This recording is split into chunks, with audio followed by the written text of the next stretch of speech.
2029 का चुनाव भारत की राजनीति का चेहरा बदल देगा? क्या संसद में महिलाओं की ताकत अचानक बढ़ जाएगी? जी हां, प्रधानमंत्री की एक अपील ने इस सवाल को फिर से देश के केंद्र में ला दिया है। अब चर्चा सिर्फ कानून की नहीं है, बल्कि उसके लागू होने की टाइमिंग की भी है। नमस्कार, मैं फरीदा गजल। इस वक्त आप जुड़े हुए हैं एक न्यूज 24 के साथ। खबरों की दुनिया में आपका स्वागत है और अब नजर डालते हैं आज की सबसे बड़ी खबरों की ओर। देखिए, प्रधानमंत्री नरेंद्र मोदी ने महिला आरक्षण कानून को जल्द लागू करने की बात कह दी है। उन्होंने सभी राजनीतिक दलों से अपील भी की है कि समय पर लागू भी किया जाए, ताकि 2029 के लोकसभा चुनाव से पहले महिलाओं को इसका सीधा फायदा भी मिल सके। बता दें कि उनके इस बयान के बाद से देश की राजनीति में नई बहस भी शुरू हो गई है। दरअसल बता दें कि महिला आरक्षण कानून का मकसद सांसद और राज्य विधानसभा में महिलाओं की 33% आरक्षण देना है। लंबे समय से यह मांग उठती रही है कि देश की राजनीति में महिलाओं की भागीदारी बढ़नी भी चाहिए, क्योंकि आबादी का आधा हिस्सा होने के बावजूद उनकी मौजूदगी फैसले लेने वाली जगहों पर काफी कम भी रहती है। यह कानून पास तो हो चुका है, लेकिन इसे लागू करने में कई तकनीकी और राजनीतिक चुनौतियां भी सामने आई हैं।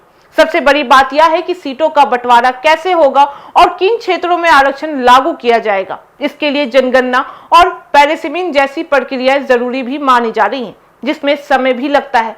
अब प्रधानमंत्री के बयान इस दिशा में एक बड़े संकेत के तौर पर भी देखा जा रहा है।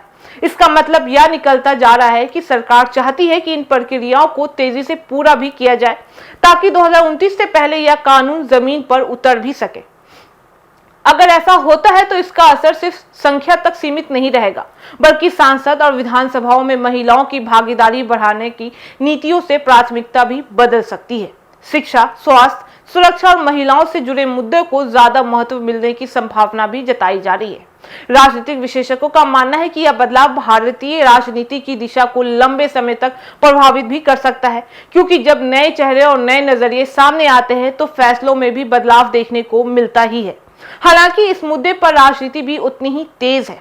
कुछ लोग इसे ऐतिहासिक कदम भी बता रहे हैं, तो कुछ का साफ कहना है कि इसे लागू करने से पहले सभी प्रक्रियाओं को पूरी तरह से स्पष्ट करना भी बेहद जरूरी है। यानी एक तरफ उम्मीद है तो दूसरी तरफ सवाल भी खड़े उठते हैं। लेकिन इतना जरूर है कि इस कानून को लेकर अब गंभीरता पहले से और भी ज्यादा दिखाई दे रही है, और यहीं से इसे खास भी बनाता है। महिला आरक्षण कानून अब सिर्फ कागज पर लिखा एक नियम नहीं है, बल्कि बदलाव की उम्मीद भी बन चुका है। सवाल यही है कि क्या 2029 तक यह हकीकत बनेगा, या फिर यह इंतजार और भी लंबा हो जाएगा। लेकिन अगर यह लागू होता है तो भारत की राजनीति में एक नया दौर जरूर शुरू हो जाएगा। तो फिलहाल इस खबर में बस इतना ही। बाकी इस मामले पे आपकी क्या राय है, आप हमें कमेंट करके जरूर बताएं। ऐसी तमाम खबरों के लिए देखते रहिए एक न्यूज 24, हर खबर सबसे पहले सबसे सटीक। वीडियो को लाइक करें, शेयर करें और चैनल को सब्सक्राइब करना ना भूलें। धन्यवाद।